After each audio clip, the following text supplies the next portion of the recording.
You know what time it is.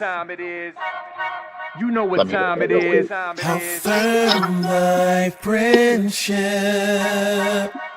Oh, you know what time it is. Raw with them boys of the fall. You know what time it is. On the ground with a nose for the ball. You know what time it is. Blood, sweat, and them tears for this game. Leaving it all out on the field with no fear for you lames. Buckeyes by a billion. We in the building with over 100,000. We represent from the uttermost to the public housing. If we don't play, our wide receivers got your secondary shook, so they cook them like Bobby Flay. Hey, stay out of my way and trust me, cause I know it's OH. Somebody please give this brother an IO. Come on. What up, Buckeye Nation? Welcome to the Buckeye Boys, where we talk about college football with real fans. I'm Devin. That's Mello. And it's good to be back, man. It's been a minute since me and Mello been on here. Got to talk some Buckeye football, but I'm excited. It is happening tonight, chat. We appreciate y'all joining us tonight. Please don't forget, hit that like button, hit that subscribe button.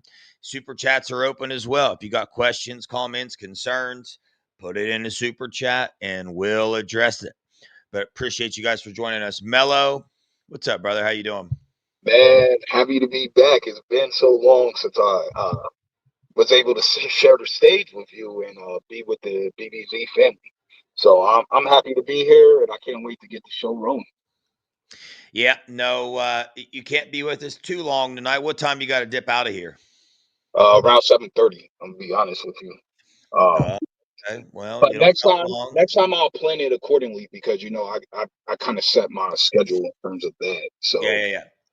Well, I'm going to hold off on the recruiting things until after you hop off here. Then let's just jump right into it, dude, because this Buckeye team, 4-0, looking strong. They're obviously playing a slower paced offense, so there's some things on the offensive side of the ball that I think we're hoping to see. But defensively, we seem to be dominating. A little bit of the rushing defense could use some work, but I want to start off, Mello, and if I were to ask you, right, what do you think the number one strength of this Buckeye team is? Like, what would you say it is?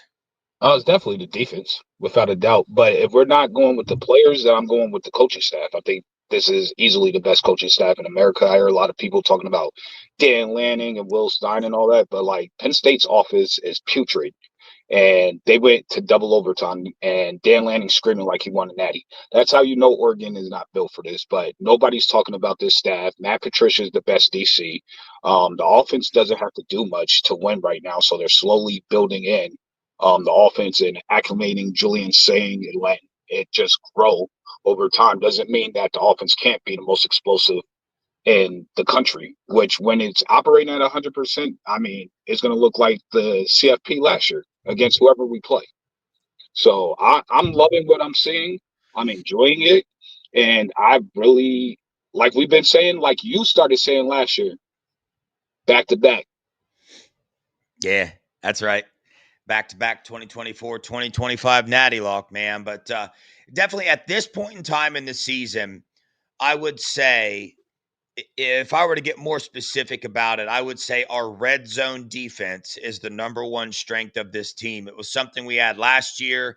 Washington, you could they kind of found a couple weak spots in this defense, things that we can expect other teams to try to exploit, try to take advantage of.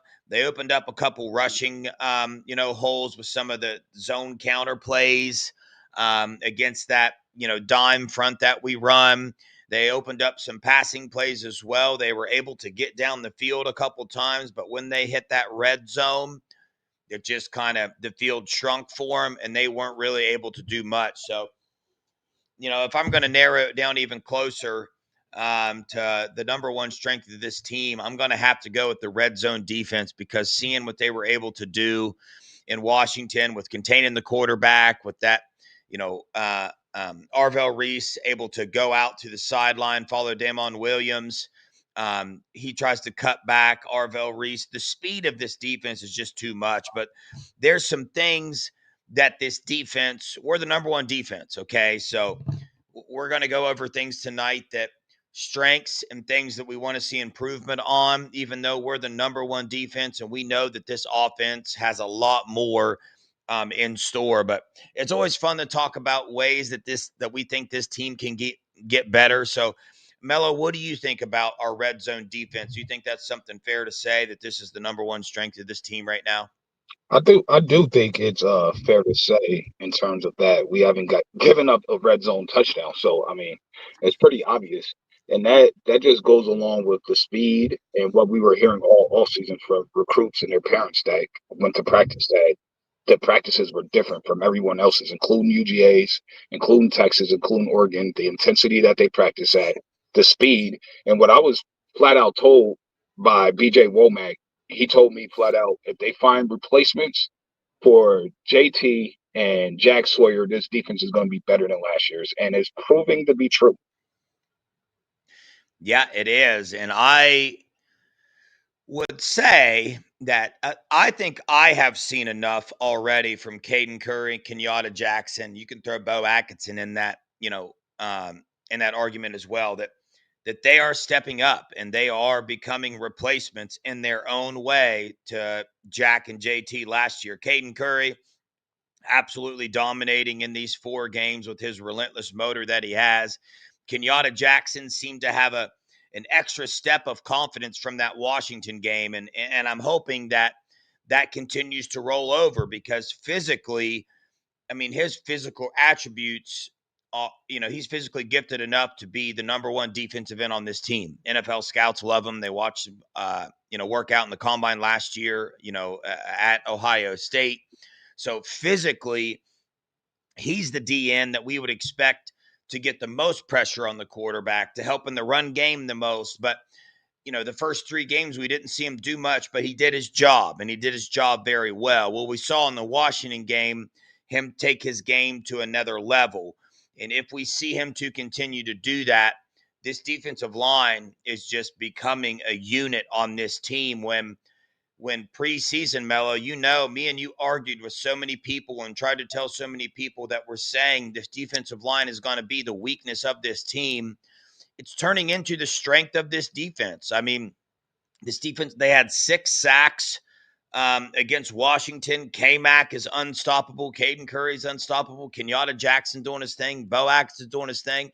Tywone Malone grading a champion, the highest he's ever graded in the Washington game. He's coming along as well. And we still got Edric Houston, who is in his sophomore season, but haven't given up hope there. He as well physically has the attributes to be the best 3 tech on the team, but something's going to click. And with this coaching staff, what they've been able to do with players in the past, I have faith that they're going to bring Edric Houston along, catch up to his physical skills that he has, the mental side of the game. Once that catches up to the physical side, the strengths that he has, he's going to be a wrecking ball as well in the middle. So this defensive line is absolutely tearing it up this season, and they're only going to get better every time Tywone Malone gets into games and starts and gets 31 reps like he did last game.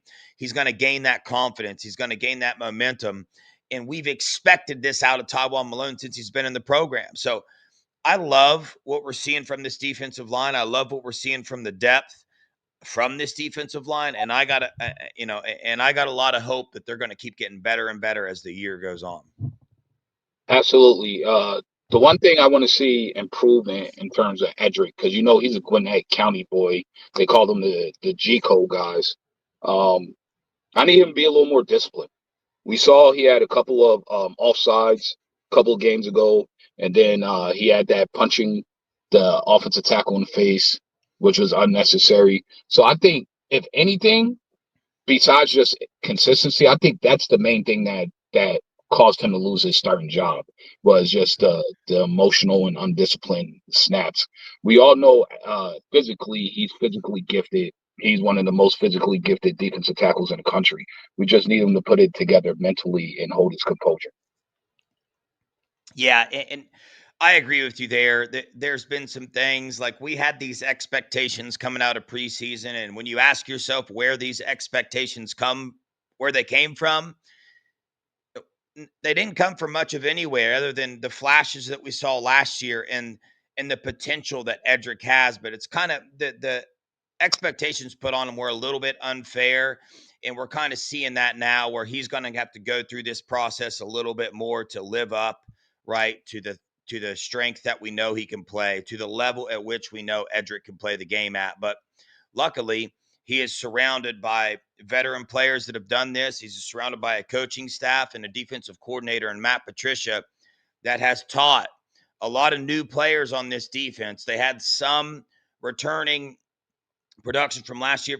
From the most part, Matt Patricia has been able to teach these players, which is phenomenal, the amount he's been able to teach them in the offseason and what they've been able to put on the field and in schemes they've been able to play out and execute at a high level, right? That also should give you confidence that we can bring some of these other players along, right? As the season goes on, the season gets longer, we're going to need that depth more and more. And we're already seeing roster changes. We've seen Edric Houston. He lost his starting job. Taiwan Malone is filling in as well. So there's a roster change right there. And we're kind of wondering, hey, are there going to be any more roster changes? But you know what? I love to see it. I love to see this staff's willingness to change up the starting roster if needed, to change up players, give other players opportunities, right? And something we predicted and a while back is that Ethan Onianwa might start to take some reps from Tegra. And we saw that at the beginning of the season, the first 3 games. And then this Washington game came around, Mello, and Ethan didn't get in for a single snap. He got in on special teams, but he didn't get in on any offensive snaps. And you see Tegra to continue to be the weaker link in the offensive line. Not that he is like such a weak link that you can't put him on the field, but you almost wonder, okay, what's going on there? And are there going to be any more roster changes? Do you think there are going to be any more roster changes in this, starting offensive or defensive Buckeyes? Well, we already saw one, which I think it was pretty obvious. We all knew that that was going to happen, and we're not trying to hurt anybody's feelings or anything, but the first roster change that was definitely necessary, and I think we're going to see more of it, is Bo Jackson. Lamar, Bo Jackson. Clearly RB1. He might be close to RB1 nationally, to be honest with you. He's just electric. His vision, I watched one play that I think it was a counter to the left. He ran left, and he was supposed to hit the outside hole, but it closed up, and it was instantaneous. He cut back inside, picked up 7 yards. None of our other running backs are doing that. His vision is exceptional, and when you add that with his elite athleticism, it just takes him to a whole nother level. And I'm interested to see. I want to throw this at you, Dev. It's a little off topic, but have you noticed those Naeem offers ones never came out? He's not playing. His brother isn't traveling with Oregon and has for a redshirt season. What's the over-under that both of them end up transferring to Ohio State next year, seeing how we didn't get an elite 26 running back? I'm doing air quotes. You can't see me because my camera. But an elite 26 running back in the class, and we all know how Naeem felt about OG Wall. So yeah, I just wanted your perspective because we haven't talked in a while. I need to ask that. I've been thinking about it. Well, I'll be honest with you. The Naeem Alford thing, I think with what he pulled with this coaching staff, I don't know that the coaching staff would put the effort that Naeem would want them to put in to get him to flip in the first place, right? Because Naeem obviously loved attention and loved things so much that he flipped his commitment after being committed that long to the Buckeyes. And the Buckeyes aren't going to be willing, right, to pour back into somebody that can just flip and lie to the staff and just flip their decision like that in 2 seconds because somebody throws a shiny new pair of shoes in your face. They're not going to do that. So I don't see that so much. But what I do see is there is some talk out there, Mello, about David Gabriel Georges, the number 1 running back in the 2027 class. The Buckeyes are in on extremely hard, possibly going to the 26 class, man. Possibly, what do you call that? Or you reclassify and you go to the 2020s. So listen, I haven't dug into that very much. It's been a slow couple of weeks for me in recruiting. I haven't felt the best, been super busy, a bunch of excuses, but diving back into it here, that's a little nugget that I heard, that potential for him to reclassify. And if so, I think the Buckeyes are going to be in that race very strongly. I know the Buckeyes will be at the forefront of that race when it comes to nil, right? Mello, another something that I do want to run by you. You remember Jalen Brewster? We had him on the show, Yep. right? Yep. Okay, well, he's making a decision on Saturday, okay? And all these crystal balls going in for Texas Tech and whatnot. I'll just tell you this: a decision has not been made by him, okay? So these crystal balls to Texas Tech, they might be right, but they have not been made. And also, here's another something for you. Ohio State is offering him the most money they've ever offered a recruit out of high school at a non-quarterback position. So Ohio State is putting up the nil money to get Jalen Brewster to commit to them on Saturday. And we know how he feels about the Buckeyes. We know how his dad feels about the Buckeyes. So I don't know which way this is going. Those are the facts to present you. So I say slow the roll on this Texas Tech train for Jalen Brewster, the number one defensive tackle in the 27 class. He plays running back. He plays everywhere. He's 300 pounds as a sophomore playing running back. So, you know, I don't know. The Buckeyes really want this one. It seems like the Buckeyes have changed their nil philosophy a little bit. When I heard that, I'm like, okay, well, if they're willing to do that for a 27 guy, then I'm super excited to see what they do at the end of this 26 class. And I'm telling you, Buckeye fans, that you should be excited as well to see what they do at the end of this 26 class. So I think it's going to be exciting. Absolutely. I agree with you on that. The reason people are throwing Texas Tech around is obvious. They have Yeah. their primary donor sold his business for like $60 billion, and he's investing pretty much all of it into Texas Tech's athletic department and the NIL front. He paid a women's softball player $1 million to come play Yeah. softball there. So we saw what he threw at Felix Ojo. So they're throwing money. So of course that's the safe bet. If you're someone that's not plugged in, oh, he's going to go to that place because they're going to offer him way more money than anywhere else. But like you said, he has a affinity for Ohio State, and if we're offering more money than anybody that we've offered coming out of high school, that's going to mean something. It's going to hold weight. Now, will it be the end all be all? No, because I'm sure Texas Tech will probably still offer twice what we offer, which is pretty insane. Yeah. Well, I mean, $100 million to that dude is about 1.5% of what he sold his business for. So he could give Texas Tech a measly, let's just say he gives him $1 billion. Okay. That's a little bit over 10% of what he sold his business for. And that'll get you a long way on the nil front. So Mello, it's close to 7:30 now. You got to hop off here, right? Yes, sir. Thank you All right. for everybody that's attending the show. I miss you guys. I miss you, Dev. And hopefully we could get some more synergy as we go. You know, this new job is new, but I'm realizing like I can kind of schedule my lunch hour around whatever. So we'll just have to do a better job coordinating that in the future. Yeah. We'll get it figured out. Appreciate you joining us again, brother. All right, later, family.